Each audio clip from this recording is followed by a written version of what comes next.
In the name of God, most gracious, most merciful,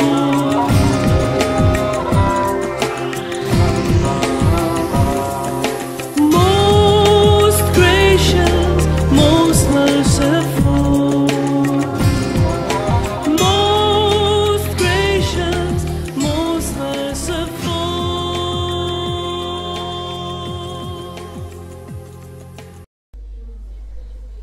Alhamdulillah wa ashhadu an la ilaha illallah wahdahu la sharika lah. எல்லா புகழும் கடவுளுக்கு மட்டுமே. உண்மையான கடவுளாகி அவர் ஒருவரை தவிர வேறு தெய்வம் இல்லை என்று நான் சாட்சி கூறுகின்றேன். அவர் தனித்தவர் இணை இல்லாதவர்.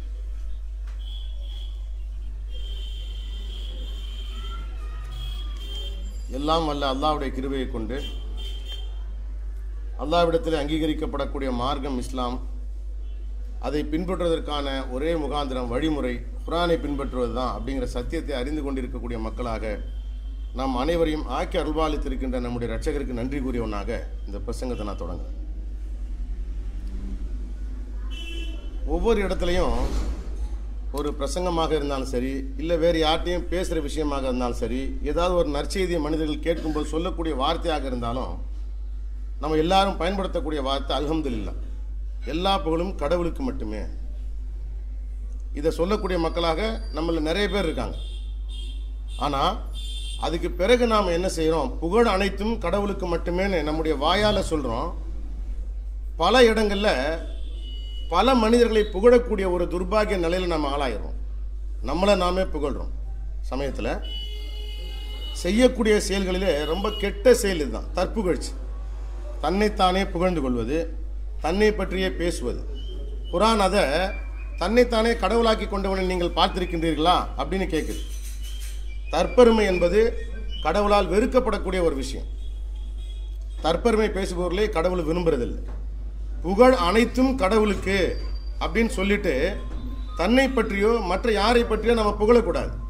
அப்படி சொன்னால் எந்த வார்த்தையை நாம் சொல்கிறோமோ அந்த வார்த்தைக்கு நாம் மாறு செய்யும்.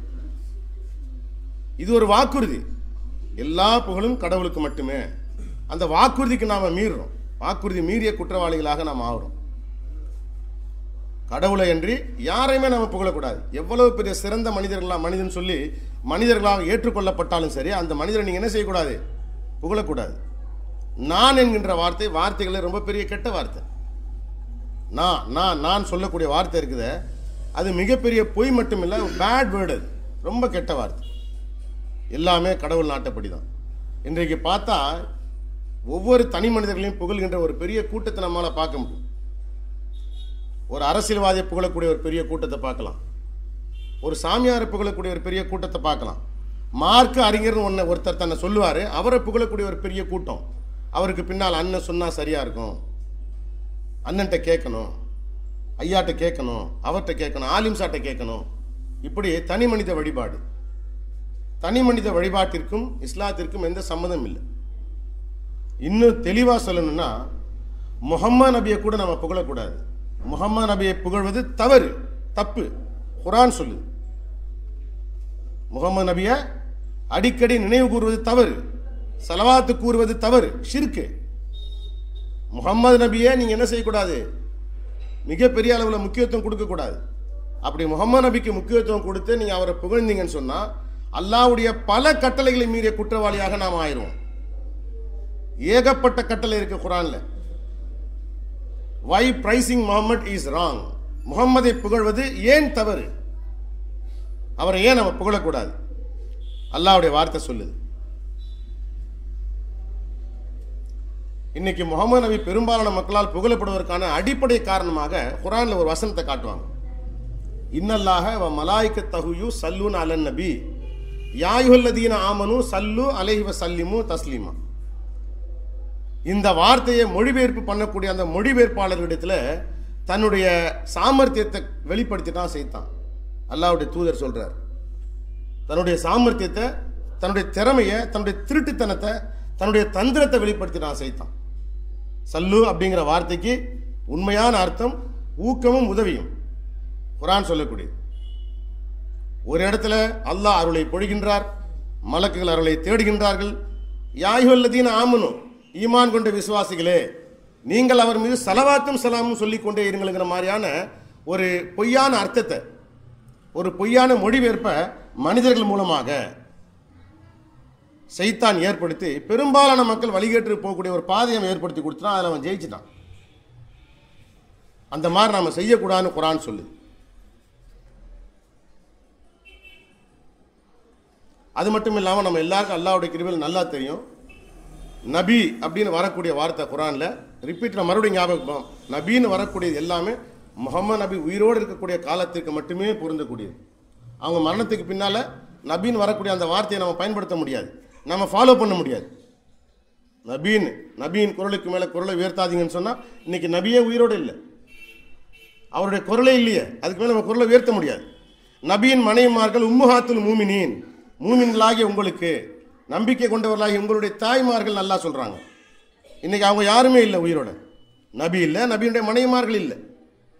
நபிக்கு அல்லாஹ் கொடுத்த ஒரு கண்ணியம், அது வரைக்கும் தான் நம்ம தெரிஞ்சுக்கிறோம், அதை நம்ம ஃபாலோ பண்ண முடியாது. அதே மாதிரி அல்லாவும் அல்லாஹ்வுடைய மலக்குகளும் நபிக்கு ஊக்கமும் உதவியும் செய்கின்றார்கள். நம்பிக்கை கொண்டவரை நீங்களும் அவருக்கு ஊக்கம் உதவியும் செய்து கொண்டே இருங்கள். இதுதான் அதுக்கு உண்டான அர்த்தம். ஆகையினால பெரும்பாலான மக்கள் சைத்தானால வழிகெடுக்கப்பட்ட நிலையில முகமது நபியை புகழக்கூடிய ஒரு துர்பாகிய நிலை.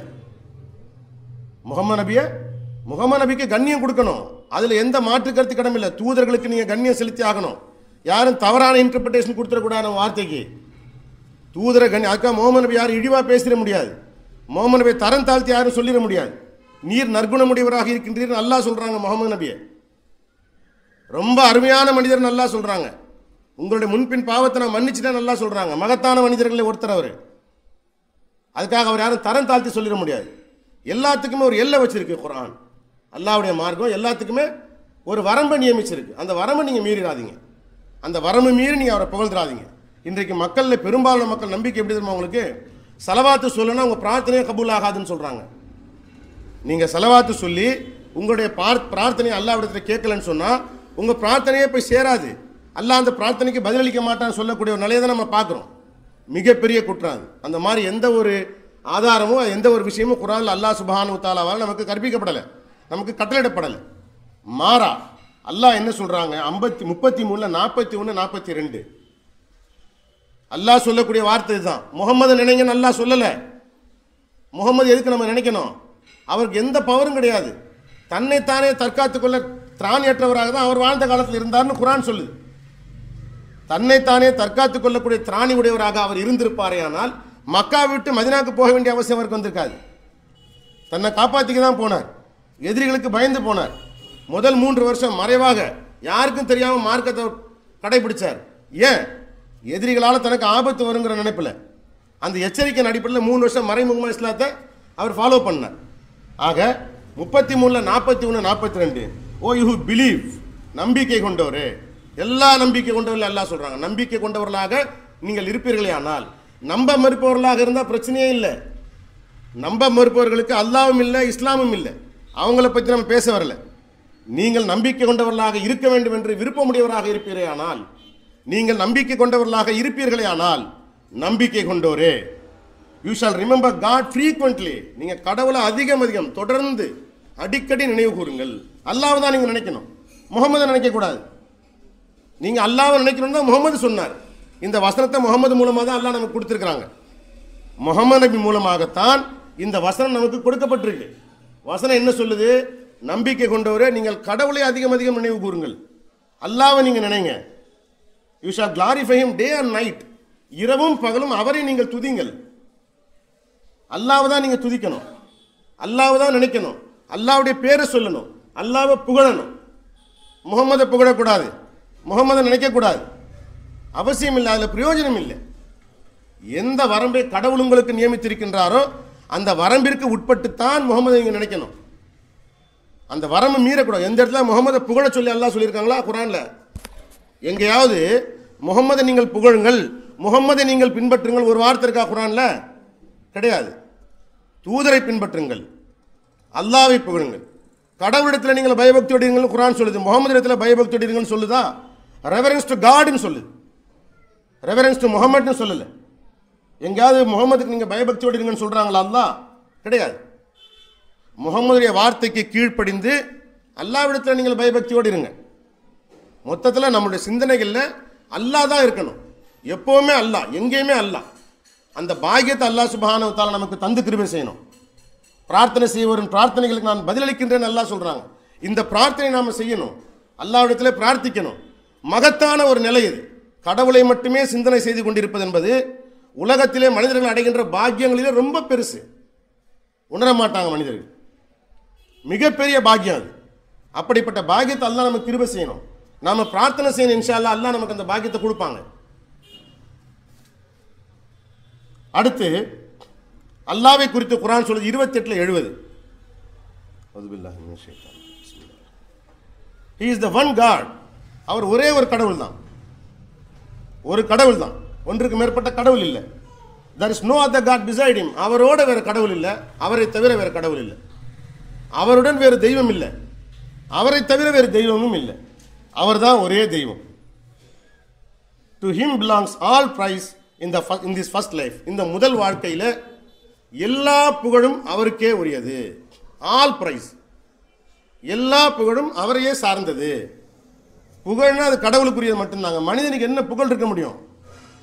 உலகத்தில் மிகப்பெரிய பதவியில் இருக்கக்கூடிய ஒபாமா, எல்லாருக்கும் இந்த அமெரிக்க ஜனாதிபதி தான் த powerful person as far as the worldly concerned. இந்த உலகத்தை பொறுத்த மட்டில் அவன் தான் மிகப்பெரிய அதிகாரத்திற்குரியவன். பந்து விளையாடுறான், கூட விளையாண்ட ஒரு இடி இடிக்கிறான், வாய் கிழிஞ்சிருது.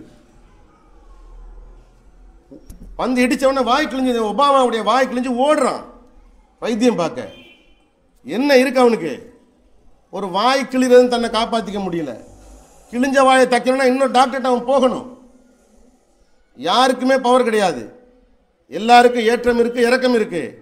என்னைக்குமே பவர்ஃபுல், ஆல்வேஸ் பவர்ஃபுல் வந்து அல்லாஹ் ஒருத்தர் தான், கடவுள் ஒருத்தர் தான்.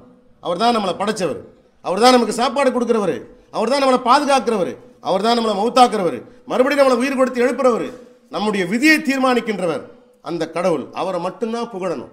புகழ்ச்சி என்பது அவருக்கு மட்டுமே உரியது. பதவியில் பெரிய லீடிங்கில் ஜெயிச்சா நீங்கள் போடாதீங்க. பெரிய லீடிங்கில் ஒருத்தன் ஜெயிச்சா, ராம்விலாஸ் பாஸ்வான் தோத்து போயிட்டான். இன்னைக்கு அன்றைக்கு டாப்ல இருந்தா இன்னைக்கு போயிட்டான், காணா போயிட்டான். அல்லாஹ் தான் எல்லா புகழுக்குரியவர். யாரையுமே நம்ம எந்த சூழ்நிலையிலும் புகழக்கூடாது. இன்றைக்கு உச்சத்தில் இருக்க நாளை காணா போயிடுவான். ஆனால் அல்லாஹ் சொல்றாங்க, அல்லாஹு லா இலாஹ இல்லாஹுல் ஹய்யுல் கய்யூம். அவர் தான் என்றென்றும் ஜீவித்திருப்பவர், நிரந்தரமான வாழ்க்கைக்குரியவர், நிரந்தரமாக இருக்கக்கூடியவர். நாளைக்கு அல்லாஹ்வுடைய வருகை என்பது எல்லாமே அழிஞ்சு போயிடும், ஒண்ணுமே இருக்காது. கடவுளுடைய வருகை மட்டுமே நிலைத்திருக்கும்னு குர்ஆன் சொல்லுது. அல்லாஹ்வுடைய வருகையை தாங்க முடியாமல் நட்சத்திரம், சூரியன், சந்திரன் நொறுங்கி போயிடும் எல்லாமே. அவ்வளவு சர்வ வல்லமை மிக்கவர், அவ்வளவு பலசாலி, மனித கற்பனைக்கு அப்பாற்பட்ட வல்லமை மிக்கவர். அதை உணரணும். Knowing of God is very very important சொல்றார் ரஷாத். உங்களுடைய ரட்சகரை, உங்களை படைத்தவரை நீங்கள் அறிந்து கொள்ளுங்கள், ரொம்ப முக்கியம் அது. அதை நீங்க அறிஞ்சிங்கன்னு சொன்னா அடுத்தவனை புகழ மாட்டீங்க. இன்னைக்கு உச்சத்தில் இருக்கக்கூடிய ஒருத்தன் இருக்கிறான்னு சொன்னா அதுக்கு யார் காரணம்? அல்லாஹ் காரணம். அந்த அல்லாஹ்வை புகழ்றதை விட்டுட்டு இவனே நீங்க புகழ்றீங்க, துப்பிடுவான் மனுஷன் இன்னைக்கு ஒரு நாளைக்கு. அல்லாஹ்வை மட்டும் புகழணும். குர்ஆன் சொல்லக்கூடிய கட்டளை இதுதான். He is the one God, there is no other God beside him. To him belongs all praise in this first life. இந்த முதல் வாழ்க்கையில் எல்லா புகழும் அவருக்கு மட்டுமே உரியது. And in the hereafter, மறு உலகத்திலும் எல்லா புகழும் அவருக்கு உரியது தான். மறு உலகத்தை பொறுத்த மட்டும் யாருடைய ராஜ்யமும் கிடையாது. தமிழ்நாட்டுக்கு ஒரு சிஎம், கர்நாடகாவுக்கு ஒரு சிஎம் கிடையாது. ஒரே ராஜா, அல்லாஹ்வுடைய ஆட்சி மட்டும்தான் இருக்கும் நாளைக்கு மறு உலகத்தில். எல்லா புகழும் அல்லாஹ்விற்கே உரியதாக இருக்கும். All judgments belongs with him and to him you will be returned. எல்லா தீர்ப்புகளும் அவரிடத்துல தான் இருக்குது. எல்லா தீர்ப்புகளும் அவரிடத்துல தான் இருக்குது. அவரிடத்துல தான் நீங்கள் திரும்பி செல்லக்கூடியவர்களாக இருக்கிறீங்கன்னு அல்லாஹ் சுப்ஹானஹு வ தஆலா சொல்றாங்க. தன்னுடைய தன்மையை குறித்து தீர்ப்புங்கிறது அல்லாஹ் தான் கொடுப்பாங்க. நம்ம எல்லாரும் திரும்ப அல்லாஹ்ட்ட போயிடும். எவ்வளவு காலம் இந்த பூமியில் வாழ்வோம் நமக்கு தெரியாது. எவ்வளவு காலம் வாழ்ந்தாலும் ஒரு நாள் அல்லாஹ்ட்ட ரிட்டர்ன் திரும்ப நம்ம போயிடுவோம். ஆக புகழ் என்பது, புகழ்ச்சி என்பது கடவுளுக்கு மட்டுமே உரியது. அதை நம்ம மைண்டில் ஃபிக்ஸ் பண்ணிக்கிறோம். யாரையும் புகழக்கூடாது. அவன் நினைச்சானா அதை செஞ்சிடும், நினைச்சானா வாழ முடியாது அவனால். யார் நினைச்சாலும் எதையும் செய்ய முடியாது. அல்லாஹ் நாடணும். அப்பதான் அவனே செய்வான். அல்லாஹ் நாடினாதான் அவன் செய்வான். ரப்பி லி அக்ரப மின் ஹாதா ரஷதா அல்லாஹ் சொல்றாங்க. எந்த ஒரு விஷயத்தை நீங்க சொல்லணும்னாலும் இன்ஷா அல்லான்னு சொல்லுங்க. கடவுள் நாடினால், கடவுள் நாட்டப்படி. ஒருவேளை நீங்க அதை மறந்துட்டீங்கன்னு சொன்னா இதை சொல்லுங்க, இதை சொல்லுங்க. இதுக்கு என்ன அர்த்தம்? என்னுடைய இரட்சகர் இதை காட்டிலும் சிறப்பாக அடுத்த முறை என்னை வழிநடத்தட்டும். அந்த வார்த்தைக்கு தான் இன்ஷா அல்லாஹ் சொல்ல மறந்துட்டா இதை சொல்லுங்கன்னு சொல்றாங்க அல்லாஹ் சுப்ஹானஹு வ தஆலா. ஆக என்ன இது, எதுக்காக இதை நம்ம சொல்றோம்னா, ஒரு விஷயத்தை நீங்க அல்லாஹ்வுடைய பேரை சொல்ல மறந்துட்டீங்களா, அடுத்து அல்லாஹ்வுடைய அல்லாஹ் சொல்லி கொடுக்குறாங்க. எதையுமே நான் அந்த குர்ஆன்ல விட்டுறல, எல்லாத்தையுமே அல்லாஹ் சுப்ஹானஹு வ தஆலா சொல்லி கொடுக்குறாங்க. சிந்தனை முழுக்க கடவுள் மட்டுமே உங்களுடைய சிந்தனையில் முழுக்க முழுக்க வியாபித்திருப்பதற்கான வழிமுறைகள் அனைத்தையும் குர்ஆன் நமக்கு சொல்லுது. அதுதான் உங்கள் வெற்றிக்கான வழி, உங்கள் ஆன்மாவின் வளர்ச்சிக்கான வழி, உங்கள் ஆன்மாவின் மீட்சிக்கான ஒரே வழி, ஒரே பாதை. இந்த பூமியை நம்ம சம்பாதிக்க வரல, சாதிக்க வரல, நீண்ட நாள் வாழ வரல. நம்முடைய வாழ்க்கை நோக்கமே நம்முடைய ஆன்மாவின் மீட்சி, நம்மை மீட்டுக்கொள்ள. 10 பிள்ளைகளை பெக்கணும், 100 பேரம்பேத்தியை பார்க்க வரல இந்த பூமியில. என்ன நான் காப்பாற்ற வந்திருக்கேன், உங்களை நீங்க காப்பாற்ற வந்திருக்கிறீங்க. நீங்கிற யாரு? உங்களுடைய ஆன்மா. நாங்கிறது என்னுடைய ஆன்மா. என்னுடைய ஆன்மாவை நான் காப்பாற்றிக் கொள்வதற்கும் உங்களுடைய ஆன்மாவை நீங்கள் மீட்டுக் கொள்வதற்கும் தான் இந்த பூமியில் நாம் படைக்கப்பட்டிருக்கோம். மௌத்தா போயிட்டதுக்கு பின்னால பொண்டாட்டியும் கிடையாது, பிள்ளையும் கிடையாது, அத்தாவும் கிடையாது, அம்மாவும் கிடையாது. அந்நாளில் அவர்களுக்கு இடையில பந்தத்துவம் கிடையாது. நல்லா சொல்றாங்க. பந்தத்துவம் என்ன? தாய் தகப்பன், அண்ணன் தம்பி, அக்கா தங்கச்சி, மக, எந்த உறவும் இருக்காது. உறவு முறையிலான சலுகை கிடையாது. நாளைக்கு there is no nepotism சொல்லுது குர்ஆன். உறவு முறையிலான சலுகை கிடையாது. என் மகன் விட்டுருங்க, வாயே திறக்க முடியாது. எங்க அத்தா விட்டுருங்க, மூச்சு விட முடியாது. அவங்கவுங்க செஞ்சது அவங்கவுங்களுக்கு. ஒரு ஆன்மா இன்னொரு ஆன்மாவுக்கு உதவி செய்ய முடியாத நாள் அதுன்னு குர்ஆன் சொல்லுது. பல விஷயங்களை சொல்லக்கூடிய அல்லாஹ் சுப்ஹானஹு வ தஆலா மிக முக்கியமாக குறிப்பிட்டு சொல்லக்கூடிய எவன் ஒருத்தன் அல்ஹம்துலில்லாஹ் கடவுளை புகழி அவன் மடையன் அல்லாஹ் சொல்றாங்க. அவன் ஒரு முட்டாள், தன்னுடைய இரட்சகரை புகழாதவன் மடையன், அறிவில்லாதவன். அல்லாஹ் தன்னுடைய வேதம் மூலமா நமக்கு சொல்லி காட்டுறாங்க. இவ்வளவு வல்லமை மிக்க கடவுளை புகழ்றதுல உனக்கு என்னடா தடை? கண்டவனே புகழ்ற. ஒருத்தன் யோகா சொல்லி கொடுத்தானா புகழ்றான், ஒருத்தன் 100 ரூபா கொடுத்தானா புகழ்றான். அவனை படைச்சு 100 ரூபாய் படைச்சு ஒன்னை படைச்சு அவனை கொடுக்க வச்சு ஒன்னை வாங்க வச்சு எல்லாத்துக்கும் காரணமான அந்த கடவுளை நீங்க புகழுங்க. எப்பவுமே கடவுளை நினைவு கூறுங்கன்னு சொல்லி அல்லாஹ் சொல்றாரு, கடவுள் சொல்றார், நம்ம கட்டளை இடுறாரு. அடுத்து 30:18 all praise is due to him. எல்லா புகழும் அவருக்கே உரியது, எல்லா புகழும் கடவுளுக்கு மட்டுமே உரியது. in the heavens and the earth throughout the evening as well as in the middle of the day, middle of your day. மாலை பொழுதாகட்டும், உங்களுடைய நாளின் சென்டர் மத்தியமாகட்டும், வானங்கள் மற்றும் பூமியில எல்லா புகழும் அல்லாஹ்வுக்குரியது. உங்கள்கிட்ட மட்டும் இல்லை, வானம் மட்டும், அதாவது மின்னலும் இடியும் கடவுளை புகழ்கின்றன குர்ஆன் சொல்லுது. இடியும் மின்னலும் அல்லாஹ்வை துதிக்கின்றன, அல்லாஹ்வை புகழ்கின்றன. பறவைகள், ரெக்கைகளை விரித்து பறக்கக்கூடிய பறவைகள் உங்களை போன்ற படைப்பினங்களே, அவை தன்னுடைய இரட்சகரின் முன்னால் ஒன்று திரட்டப்படும். எல்லாமே அல்லாஹ்வை துதிக்குது. அது துதிக்குது அதுடைய பாதுகாப்புக்கு. நாம துதிக்கணும் நம்முடைய பாதுகாப்புக்கு, நம்முடைய தேவைக்கு, நம்முடைய ஆன்மாவின் வளர்ச்சிக்கு. நமக்கு மிகப்பெரிய எதிர்பார்ப்பு இருக்குங்க இந்த உலகத்தில். பெரிய பணக்காரனாகணுங்கிறதுல நம்முடைய எதிர்பார்ப்பு. குர்ஆன்ல அல்லாஹ் சொல்றாங்க, the elite of the elite. வாயால சொன்னா போதுமா? மிகப்பெரிய ரஷாத் சொல்றாரு, பெரிய விஷயத்துக்கு நீங்க அப்ளிகேஷன் கொடுக்குறீங்க, மிகப்பெரிய விஷயத்துக்கு நீங்க என்ன செய்றீங்க? அப்ளிகேஷன் கொடுங்க. மிகப்பெரிய பதவிக்கான அப்ளிகேஷன் நீங்க கொடுக்குறீங்க. அப்ப அதுக்கு நீங்க எவ்வளவு கஷ்டப்படணும்? ஒரு டாக்டர் ஆகிறதுக்கே தலைகீழா நிற்கிறான் ஜனம். மனுஷன் தன் மகனை டாக்டர் ஆக்குறதுக்கு அம்மா அத்தா மகன் எல்லாம் சேர்ந்து மாடு மாதிரி உழைக்கிறாங்க, கடுமையாக உழைக்கிறாங்க. நாம் அப்படி இல்லை, மகத்தான ஒரு நிலைக்காக பாடுபடுறோம், மிகப்பெரிய ஒரு உன்னதமான அந்தஸ்துக்காக பாடுபடணும். அதை அடையிறதுக்கான ஆர்வம் எதிர்பார்ப்பில் இருக்கிறோம். நம்ம ரொம்ப கஷ்டப்படணும். அந்த கஷ்டம் அப்படிங்கிற வார்த்தை மார்க்கத்தை பொறுத்த மட்டும் ரொம்ப சிம்பிள். குர்ஆன்ல அல்லாஹ் சொல்றாங்க, மார்க்கமாக உங்களுக்கு அல்லாஹ் விரும்புவது சுலபத்தை அன்றி கஷ்டத்தை இல்லை, ஈஸி. நீங்க பிராக்டிஸ் பண்ணுங்க, ஈஸி ஆயிரும். 5 வேளை தொழுகிறது கஷ்டம்தான், கரெக்டான நேரத்தில் 5 வேளை தொழுகிறது கஷ்டம்தான். நம்பிக்கையாளர்களுக்கு இல்லைன்னு சொல்லுது குர்ஆன். நீங்கள் நம்பிக்கையாளர்களாக இருப்பீர்களானா உங்களுக்கு அது சிரமம் கிடையாது. மற்றவனுக்கு கஷ்டம். வியாபாரத்துக்கு பின்னால் ஓடுவான், மற்ற விஷயத்துக்கு பின்னால் ஓடுவான். காரணம் என்ன? அல்லாஹ்வுடைய மார்க்கத்தை காட்டிலும் மற்ற விஷயங்களுக்கு அதிக முக்கியத்துவம் கொடுக்கக்கூடியவனாக அவன் இருக்கிற காரணத்தினால அது அவனுக்கு கஷ்டம். மார்க்கமே பிரதான நினைக்கக்கூடிய நம்பிக்கையாளர்களுக்கு அது கஷ்டம் இல்லை. மார்க்கமே பிரதான நினைக்கக்கூடிய முஸ்லீம்களுக்கு அது கஷ்டம் இல்லை. சப்மிட்டர்ஸுக்கு அது கஷ்டம் இல்லை. நிச்சயமா கஷ்டம் இல்லை. ஒரு காலத்தை தொழுகிறது நமக்கு கஷ்டமா இருந்துச்சு. நம்முடைய அனுபவத்தை சொல்லுங்க. ஒரு காலத்தில் தொழுகிறது மிகப்பெரிய விஷயம், நமக்கு மிகப்பெரிய பாரம். என்னடா கையை காலை கழுவிக்கிட்டு இந்த நேரத்தில் போய் தொழுவணுமான். இன்னைக்கு ஈஸி, எல்லாரும் தொழுகிறோம் அல்லாஹ்வுடைய கிருபையில். டக்கு டக்குன்னு தொழுகிறோமா இல்லையா? இந்த பாக்கியத்தை நமக்கு கொடுத்தது யாரு? என்னுடைய திறமை, நான் அப்படியே அச்சத்தின் அடிப்படையில் போய் தொழுகிறேன்னு சொல்றதெல்லாம் போய் அல்லாஹ் சுப்ஹானஹு வ தஆலா நம் மீது கொண்ட கருணையின் வெளிப்பாடு. இது கடவுள் நம் மீது கொண்ட கருணையின் வெளிப்பாடு.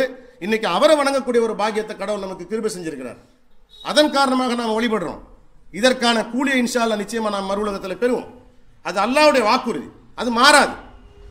அல்லாஹ்வுடைய வாக்குறுதி ஒருபோதும் மாறாது, நாம் பெறுவோம். குர்ஆன் சொல்லுது, சொர்க்கத்தில் இருக்கும்போது நன்னறியாளர்கள், நம்பிக்கையாளர்கள் பழைய விஷயங்களை நினைவு கூறக்கூடியவர்களாக இருப்பார்கள். கடந்த காலத்தில் அந்த பூமியில் அவங்க வாழ்ந்தப்ப எதையெல்லாம் சந்திச்சாங்களோ அது குறித்து டிஸ்கஸ் பண்ணிக்கிறவாங்க. பக்கத்தில் ஆடம்பரமான இருக்க, இந்த சோபா சீட் மாதிரிலாம் இருக்காது. அது ஆடம்பரமான இருக்க, உங்களுடைய கற்பனைக்கு எட்டாத ஹாப்பினஸ், உங்களால் கற்பனை பண்ணி பார்க்க முடியாத சந்தோஷம் உங்களுக்காக காத்திருக்கின்றது சொர்க்கத்தில். அல்லாஹ் சுப்ஹானஹு வ தஆலா சொல்றாங்க. அதை லேசில் நாம பெற முடியாது. முன் சென்ற சமூகம் அலைக்கழிக்கப்பட்டது போல் அலைக்கழிக்கப்படாமல் நீங்கள் எளிதில் சுவனம் சென்று விடலாம் என்று எண்ணுகின்றீர்களா? சான்ஸே கிடையாது. நீங்க கஷ்டப்படணும், ஆனா பலன் இருக்கு. இன்னைக்கு வியாபாரத்தில் உலகத்தில் எத்தனை பேர் கஷ்டப்படுறான்? கஷ்டப்படுற எல்லாரும் பலனை பார்க்கறது இல்லை. நஷ்டப்படுறவன் இருக்கிறான், கஷ்டப்பட்டதுக்கு பின்னால் நஷ்டப்படுறவன் இருக்கிறான். பலன் அடைகிறவன் ரொம்ப கொஞ்சம் பேர் தான். ஆனால் இந்த வியாபாரம் அப்படி இல்லை. இது எப்பொழுதுமே வளர்ந்துடக்கூடிய ஒரு வியாபாரம், எப்பொழுதுமே வெற்றி தரக்கூடிய ஒரு வியாபாரம். இந்த வியாபாரத்தை நாம் பண்ணணும். அல்லாஹ்விடமிருந்து அதற்கான கூலியை நாம் பெறணும். இன்ஷா அல்லாஹ் அல்லாஹ் சுப்ஹானஹு வ தஆலா நமக்கு அது கிருபை செய்வாங்க. இப்போ நம்ம அல்லாஹ்விடத்தில் பாவ மன்னிப்பு கேட்போம். தூபியில் எல்லாம்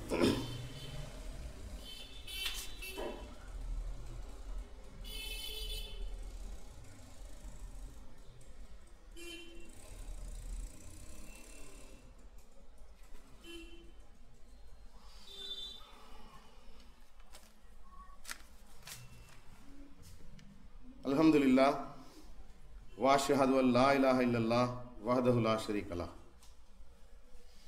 எல்லா புகழும் கடவுள் ஒருவருக்கு மட்டுமே. உண்மையான கடவுளாகி அவர் ஒருவரை தவிர வேறு தெய்வம் இல்லை என்று நான் சாட்சி கூறுகின்றேன். அவர் தனித்தவர் இணை இல்லாதவர். அவுது பில்லாஹி மினஷ் ஷைத்தானிர் ரஜீம். பிஸ்மில்லாஹிர் ரஹ்மானிர் ரஹீம். 34:1 பிரைஸ் பி டு காட். புகழ் கடவுளுக்கே, புகழ்ச்சி கடவுளுக்கு, அல்லது புகழ் அனைத்தும் கடவுளுக்கு மட்டுமே. சில வார்த்தைகளுக்கு கிராமர் கிடையாது. இங்கிலீஷை பொறுத்த மட்டும் ஈ வில்ஸ்ன்னு போடுறது, காட் வில்லுன்னு போட்டால் கூட தப்பு இல்லை. ஃபர்ஸ்ட் பர்சன், அது தேர்ட் பர்சன் சிங்குலருக்கு எஸ் போடணும்னு சொல்லுவாங்க. அல்லாவை பொறுத்த மட்டும், கடவுளை பொறுத்த மட்டும் first person, second person, third person எல்லாமே ஒரு ஒருத்தர் தான். கடவுள் ஒருத்தர் தான். கடந்த காலமாகட்டும், எதிர்காலமாகட்டும், நிகழ்காலம் எல்லாத்துலையும் கடவுள். இங்கிலீஷில் ஒரு எக்ஸெப்ஷன் இருக்குது, யார்ட்டு வேணா கேட்டு பாருங்க. ஈ வில்ஸ்ன்னு தான் போடணும், அவர் நாடினால். ஆனால் புரியறதுக்காக அப்படி போட நான் தப்பு இல்லை. ஈ வில்லுன்னு கடவுள்ல, காட் வில்லுன்னு போட்டால் கூட தப்பு இல்லை. கடவுளுக்கு என்று தனி மகத்துவம் மொழியில இருக்குது, லாங்குவேஜில் இருக்குது. அவ்வளவு வல்லமை மிக்கவர் கடவுள், அவருக்கு மட்டுமே புகழ் அனைத்தும். 34:1 சொல்லுது, to whom belongs everything in the heavens and the earth. வானங்கள் மற்றும் பூமியில் அனைத்திற்கும் உரியவரான, வானங்கள் மற்றும் பூமியில் உள்ள அனைத்திற்கும் உரியவரான அந்த கடவுளுக்கே எல்லா புகழும். புகழ்னா அவருக்கு தான், வேற யாருக்குமே கிடையாது. தற்பெருமை பேசக்கூடிய பிரயோஜனமே கிடையாது.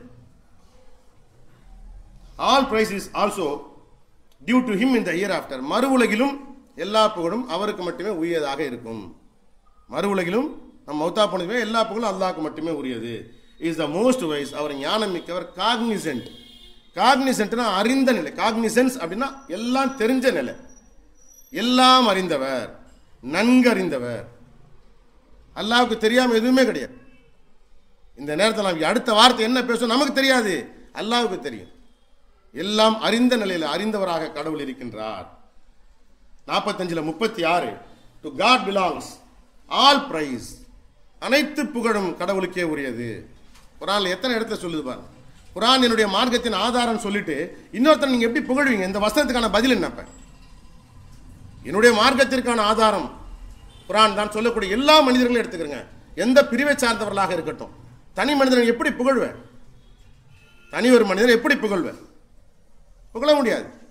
ஏன்னா கிளியர் கட்டா அல்லாஹ் சொல்றாங்க, to God belongs all praise, எல்லா புகழும் கடவுளுக்கு மட்டுமே. Lord of the heavens, lord of the earth, lord of the universe. வானங்களின் ரட்சகர், பூமியின் ரட்சகர், பிரபஞ்சத்தின் ரட்சகர். வானம் பூமி பிரபஞ்சத்துக்கு உள்ளதான் இருக்கு. ரட்சகர் அப்படிங்கிற வார்த்தைக்கு அர்த்தமே அவரால் தான் இது இருக்குதுன்னு அர்த்தம். ரட்சிப்பவர், என்னுடைய ரட்சகர் கடவுள்னா அவரால் தான் நான் இருக்கிறேன், இல்லாட்டி நான் இருக்க மாட்டேன். என்னை ரட்சித்துக் கொண்டிருக்கின்றார், அதன் காரணமாக நான் வாழ்ந்து கொண்டிருக்கின்றேன். அது வானமாக இருந்தாலும் பூமியாக இருந்தாலும் பிரபஞ்சமாக இருந்தாலும் கடவுளால் தான் இருக்காது, அல்லாவால் தான் இருக்காது. அல்லாஹ் விட்டு வச்சிருக்கிறதுனால தான் இருக்கு. அதை அழிக்கணும்னு எப்போ அல்லாஹ் நாடுறாங்களோ அப்போ அது இருக்காது. ஸோ அனைத்திற்குமான ரட்சகர். 64:1 clarifying God is everything in the heavens and everything on earth. வானங்களில் உள்ள அனைத்தும் அல்லது வானங்களில் உள்ள ஒவ்வொன்றும் பூமியின் மீது உள்ள ஒவ்வொன்றும் கடவுளை துதித்துக் கொண்டிருக்கின்றன. சூரியன், சந்திரன், நட்சத்திரம், மரம், செடி, கொடி, புழு, பூச்சி, பாக்டீரியா எதுவுமே கடவுளை துதிக்காம இல்லை. அவைகளுக்கு சோதனை இல்லை. மனிதர்கள் தான் பலர் துதிக்கக்கூடியவர்களாகவும் பலர் துதிக்காதவர்களாகவும் இருக்கிறாங்க. ஆனால் இன்னர் ஆர்கன்ஸ் துதிச்சுக்கிட்டு தான் இருக்குது. அல்லாஹ் கடவுளை துதித்துக் கொண்டிருக்கின்றது. ஈரல், கிட்னி, மாங்காய், மண்ணீரல், குடல் இதெல்லாம் மனித சக்திக்கு அப்பாற்பட்டது, மனிதனுடைய கண்ட்ரோலில் இல்லாது. மனிதனுடைய கண்ட்ரோலில் குடல் இருந்தால் இவனுக்கே பேதி ஆகுது. மனிதனுடைய கண்ட்ரோலில் மற்ற விஷயங்கள், ஹார்ட் இருந்தால் இவனுக்கே ஹார்ட் அட்டாக் வருது, மூளை பசகுது. இதெல்லாம் மனித கண்ட்ரோலுக்கு அப்பாற்பட்டது. கடவுளுடைய கண்ட்ரோல் இருக்கக்கூடிய தே ஆர் ஆல் சப்மிட்டர்ஸ் சொல்லுது குர்ஆன். அவை அனைத்தும் முஸ்லிம்கள், அவை அனைத்தும் அடிபணிந்தவர்களாக இருக்கின்றன.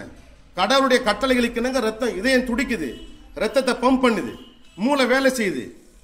ரஷாத் சொல்லுவார், அப்படியே சாப்பிட்ட உணவு கிடுகிடுன்னு கீழே இறங்கி ரத்தமாக வேண்டியது ரத்தமாகுது, சதையாக வேண்டியது சதையாகுது, கொழுப்பாக வேண்டியது கொழுப்பாகுது, எனர்ஜி ஆக வேண்டியது எனர்ஜி ஆகுது, உடல் கழிவா வெளியேற வேண்டியது உடல் கழிவா வெளியேறுது. யார் செய்யறாத? நாமளா செய்யறோம்?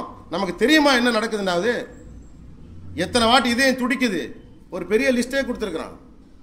ரத்த ஓட்டம் கேட்ட ஆச்சரியப்படுற மாதிரி இருக்கு, அதிர்ச்சி அடைகிற மாதிரி இருக்கு. அல்லாஹ் சொல்றாங்க, உன்னுடைய படைப்பை நீ சிந்திச்சு பாரு, அல்லாஹ்வுடைய வல்லமை உனக்கு தெரியும். உன்னுடைய படைப்பை நீ சிந்திச்சு பார். ஒன்றை படைப்பதை விட அதனுடைய மற்ற படைப்புகள் மேலானது, கூடுதல் என்ன இருக்கு, சிரமப்பட வேண்டியது. அல்லாஹ்வுக்கு சிரமம் இல்லை, படைப்பின் வித்தியாசத்தை அல்லாஹ் சொல்றாங்க. உங்களை படைக்கிறத விட வானம் பூமியை படைக்கிறது சிரமம். அது எல்லாமே அல்லாஹ்வுக்கு குன் ஆகுக, ஒரு சொடுக்கு தான். அழிக்கும் போது அல்லாஹ் சொல்றாங்க, ஒரே ஒரு சொடுக்கு தான், அழிஞ்சு போயிடுவான் எல்லாரும். தன்னுடைய வல்லமை அல்லாஹ் சுப்ஹானஹு வ தஆலா சொல்றாங்க. ஏன்? நாம தெரிஞ்சுக்கிறணும், நாம் உணரணும். நோயிங் ஆஃப் காட், கடவுளை அறிந்து கொள்ள வேண்டும். நம்முடைய ரட்சகர் யார் என்று நாம் தெரிந்து கொள்ள வேண்டும். காட் இஸ் ரன்னிங் எவ்ரிதிங், எல்லாத்தையும் கடவுள் தான் நடத்துறாரு, நம்பணும்.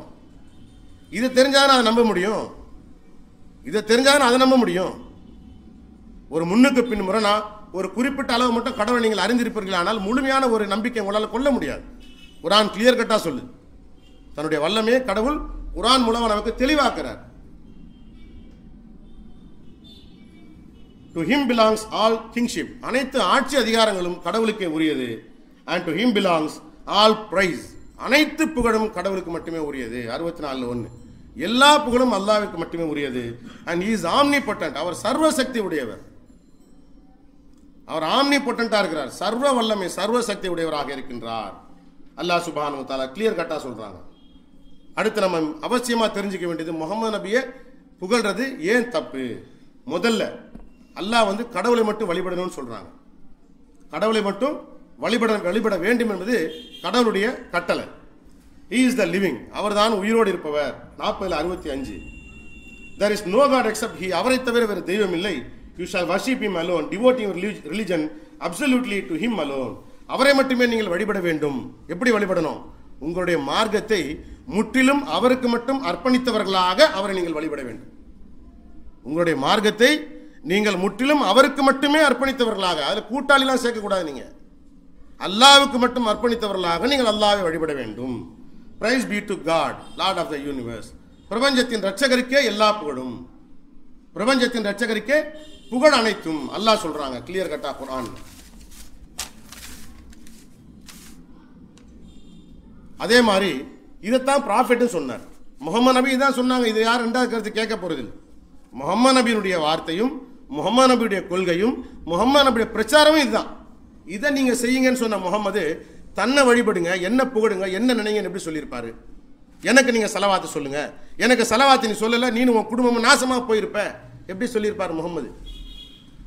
இது ஒரு வார்த்தையா? இது என் பேரை கேட்டு நீ சலவாத்து சொல்லலைன்னு சொன்னா நீனும் உன் குடும்பம் நாசமா போயிடும். மிம்பர்ல ஏறும்போது முகமது சொன்னதாக சஹியான ஹதீஸ் இருக்கு. 3 தடவை ஆமீன் சொன்னார் முகமது. அப்ப சஹாபாக்கள் கேட்டாங்க, என்ன 3 வாட்டி ஆமீன் சொன்னீங்க? ரமலான் மாதத்தை அடைந்த எவரும், எவரொருவர் ரமலான் மாதத்தை அடைந்தும் அதிலே பாவ மன்னிப்பு தேடவில்லையோ அவரும், அவர் குடும்பமும் நாசம். அவன் பாவ மன்னிப்பு கேட்கணும், அவன் நாசமா போலாம், லாஜிக் இருக்கு அதுல. அவன் குடும்பமே நாசமா போகணும், அவனும் அவன் குடும்பமும் நாசமா போகட்டும். ஜிப்ரீல் சொன்னாரு, நான் ஆமீன்னு சொன்னேன். கீழண்டு ஜிப்ரீல் சொல்லிக்கிட்டே இருந்ததாகவும் இவர் ஆமீன் சொன்ன நையாண்டுலாம் பண்ணல.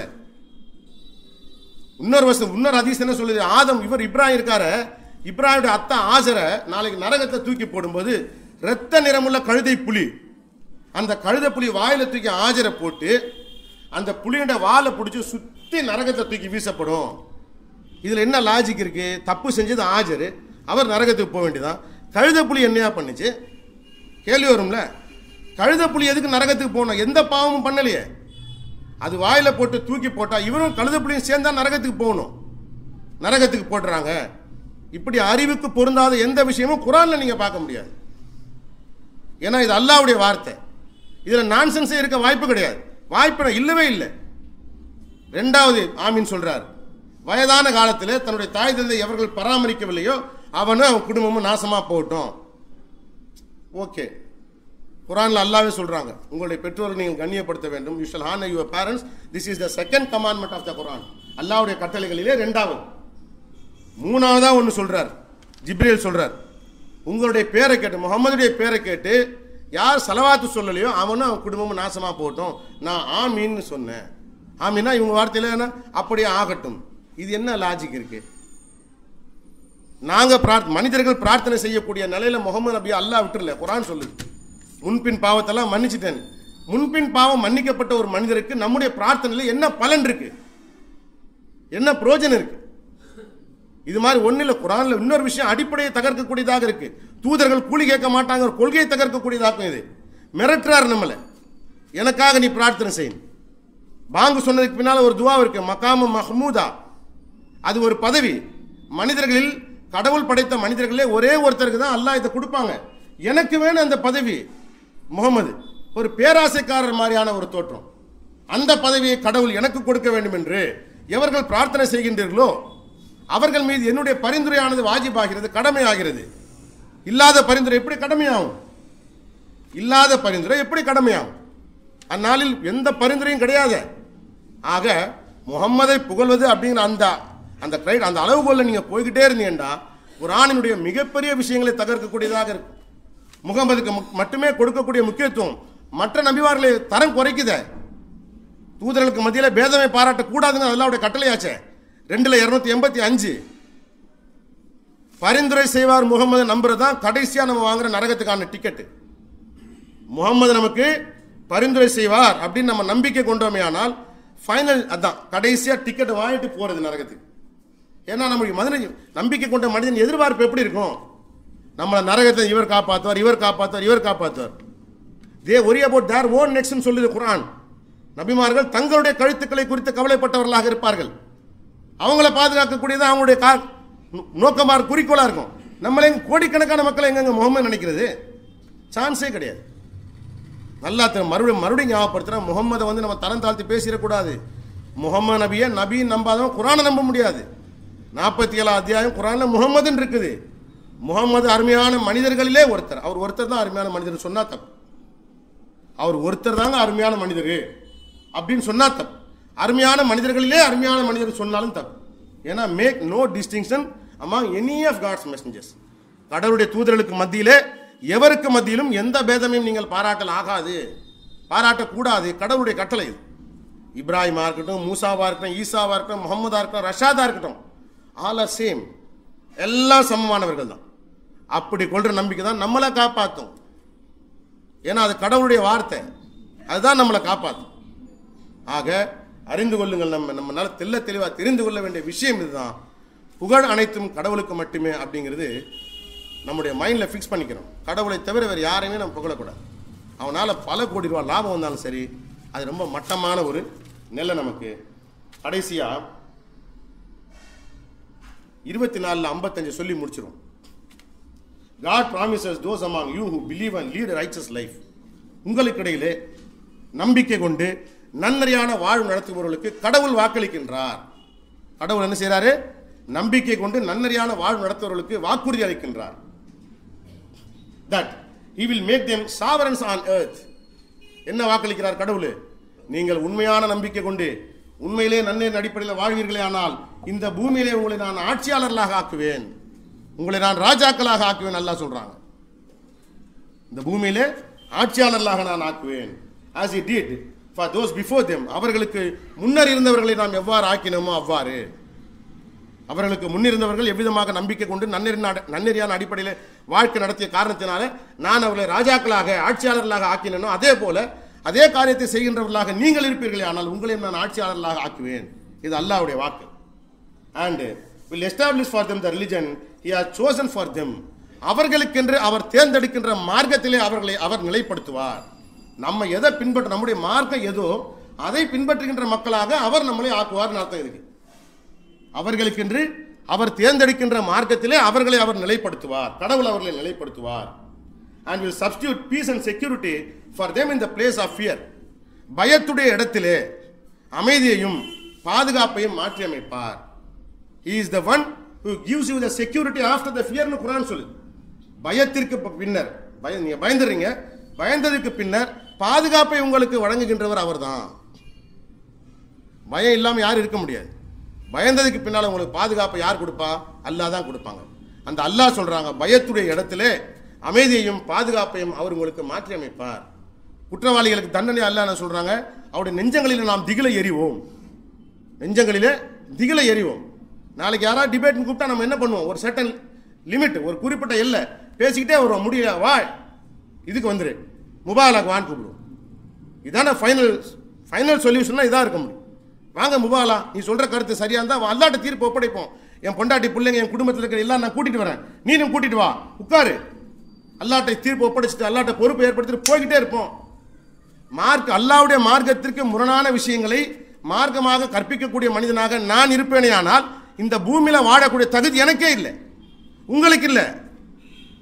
அல்லாவுடைய மார்க்கத்திற்கு முரணான விஷயத்தை அல்லாஹ் மார்க்கமாக்காத மார்க்கமாக கற்பிக்கக்கூடிய மக்களாக நாம எல்லாரும் இருப்போமே ஆனால் இந்த பூமியில வாழக்கூடிய தகுதி நமக்கு கிடையாது. அதுக்கு பெட்டர் அழிஞ்சு போறது பெட்டருங்க. அதுக்கு அல்லாவுடைய மார்க்கத்துக்கு முரணான பாவ மூட்டையை சுமக்கிறது செத்து போறது மேலே, அழிஞ்சு போறது மேலே. வா, நான் சொல்றது சரியா இருந்தா நான் நல்லா இருக்கிறேன், நீ அழிஞ்சு போ. நீ சொல்றது சரியா இருந்தா நீ இருந்து தொலை, நான் அழிஞ்சு போறேன். முபாலா தான் ஃபைனல் சொல்யூஷன். குர்ஆன்ல அல்லாஹ் வாக்களிக்கிறாங்க, உங்களை ஆட்சியாளர்களாக நாம் ஆக்குவோம். அதுக்கு நீங்க செய்ய வேண்டியது ஒண்ணே ஒன்று தான், நம்பிக்கை கொண்டு நன்னறியான காரியம். நன்னறியான காரியத்தை குர்ஆன் கிளியர் கட்டா சொல்லுது. all this because they worship me alone. அதுக்கு அடுத்து அல்லாஹ் என்ன சொல்றாங்க? இது எல்லாம் எதுக்கு தெரியுமா நான் உங்களுக்கு கொடுக்குறேன்? they worship me alone. அவர்கள் என்னை மட்டுமே வழிபடுபவர்களாக இருக்கின்றார்கள். இருப்பார்கள்னு சொல்லல, இருந்தார்கள்னு சொல்லல.